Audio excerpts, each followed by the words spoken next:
Réveil en fanfare ce matin pour les riverains de la rue Lyonnaise à Angers.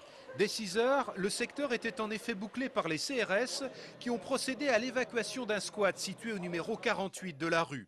Ce bâtiment désaffecté, appartenant à la ville d'Angers, nous avions pu nous y rendre à la fin du mois de février. Ce matin, il hébergeait 43 demandeurs d'asile, 12 ressortissants roumains, quelques SDF et tout le monde a dû quitter les lieux aux aurores. On a été informé assez rapidement, avant que la police soit dans le jardin, on savait déjà qu'ils allaient arriver. Donc on s'est levé, on a sauté dans les vêtements, on a été tapé à toutes les portes, Politia, Politia. Tout le monde s'est levé, prendre les papiers à côté de soi, commencer à faire ses affaires un peu, se barricader quoi. Mais malgré ces précautions, l'évacuation va se dérouler comme prévu par les forces de l'ordre. Selon la quarantaine de manifestants présents sur place, personne n'a semble-t-il été blessé lors de cette évacuation, mais le passage des policiers a laissé des traces. Le fait de violence, c'est quand même de se faire réveiller à 6 h du matin par je ne sais pas combien de Playmobil dans les chambres, quoi. Donc ça, c'est déjà un premier fait de violence. Ils ont défoncé toutes les portes. Oui, c'est une violence, oui. A noter qu'en fin d'après-midi, une manifestation a rassemblé un peu plus d'une centaine de personnes devant la mairie d'Angers. Selon ces manifestants, les solutions d'hébergement proposées ne sont pas toutes satisfaisantes, notamment pour les personnes qui doivent être dirigées vers une structure d'urgence du Sésame, le centre de santé mentale de Saint-James-sur-Loire. L'affaire des squatteurs de la rue Lyonnaise n'a donc sans doute pas fini d'alimenter l'actualité. Que sont devenues les 60 personnes évacuées du squat de la rue Lyonnaise? C'est dans un bus que la majorité a quitté les lieux ce matin. Direction des hôtels pour les demandeurs d'asile à Angers, mais aussi Cholet et Saumur. Les Roumains et quelques SDF ont rejoint des logements sociaux. Depuis plusieurs mois, la menace d'une expulsion planait sur les squatteurs. Ils ne pouvaient pas rester dans cet endroit insalubre, dans des conditions de vie affreuses, avec des risques très importants d'accidents, d'incendies et je dirais de drames humains.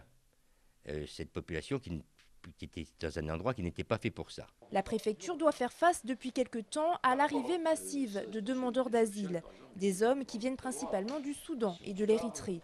C'est dans l'urgence que ces hommes ont été hébergés aujourd'hui avant d'envisager des solutions à plus long terme.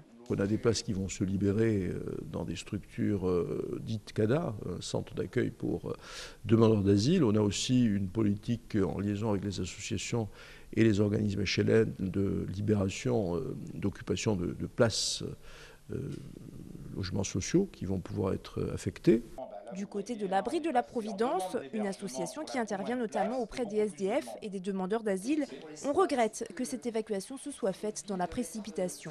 Franchement, au point où on en était, on pouvait très bien attendre 10 jours de plus avant d'évacuer ce squat et pouvoir proposer dignement des solutions tout de suite, sans passer par ces phases transitoires. Les demandeurs d'asile seront hébergés jusqu'à ce que leur dossier soit étudié auprès de l'OFPRA, l'organisme qui délivre les titres de séjour. Procédure criminelle, coup de poignard dans le dos. Les mots des élus de l'agglomération angevine ont été violents ce matin pour commenter l'annulation du plan local d'urbanisme des communes d'Angers, Avrier, Saint-Barthélemy et Trélazé, prononcé ce mardi par le tribunal administratif de Nantes. Sans remettre en cause le droit à recourir à la justice, les élus ont expliqué quelles vont être les premières conséquences de cette décision qui va désormais bloquer les permis de construire. Je dis à la population angevine, cela va coûter très cher, cela va diminuer le nombre de logements qu'on peut vous offrir et que vous réclamez, et cela va être grave pour l'avenir. Pour Angers, les services techniques de la ville avancent une première estimation et les chiffres sont pour le moins impressionnants. Sur Angers-Ville, 21 opérations vont être possibles pour environ 700 logements. Par contre, 47 autres opérations concernant en gros 2500 logements vont demander une révision simplifiée du plan d'occupation des sols, c'est-à-dire une procédure que l'on va accélérer pour qu'elle soit terminée en fin d'année 2009. Donc nous prenons 7-8 mois de retard. Cette annonce intervient qui plus est dans un contexte de crise où beaucoup d'entreprises comptaient justement sur la commande publique pour alimenter leur carnet de commandes. Changement d'école ce matin pour les maternelles de l'école Jean Rostand à Angers. Une partie du bâtiment ayant brûlé pendant les vacances, les plus petits sont désormais accueillis dans les locaux de l'ancienne école de la Chambre Denier. Ils ont retrouvé leur jeu, surtout en partie, c'est un bon moyen de se repérer à nouveau dans ces nouveaux locaux. Ça va bien se passer, il n'y a pas de souci. Puis ils ont fait des choses de façon à ce que ça se passe bien. On a tous été convoqués avec des réunions au départ au préalable pour avoir des informations sur la façon dont ça allait se passer. Et honnêtement, tout se passe bien, il n'y a pas de souci pour nous pour l'instant. L'école Jean Rostand devrait être entièrement reconstruite et sa réouverture aurait lieu en 2010.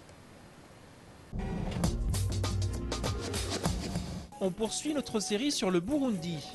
Depuis 2006, la région Pays de la Loire fédère des actions de coopération avec ce pays. Tout a d'ailleurs commencé avec le sport, un des piliers de la reconstruction du pays. Dans les années 90, le Burundi a connu une violente guerre civile, un conflit de 12 ans qui a divisé les peuples.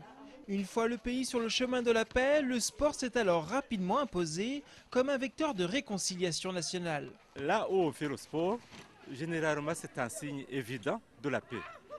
Donc quand on joue avec quelqu'un, certainement qu'on quitte, on se rencontre en personne et on quitte un ami.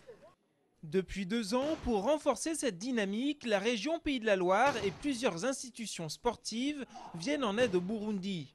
Formation des éducateurs, reconstruction d'équipements sportifs, envoi de matériel, les besoins ne manquent pas. On peut voir les équipements dans le dojo qui sont très vétustes, qui sont même abîmés, qui sont en limite pour la sécurité même des pratiquants. Ça c'est le premier niveau.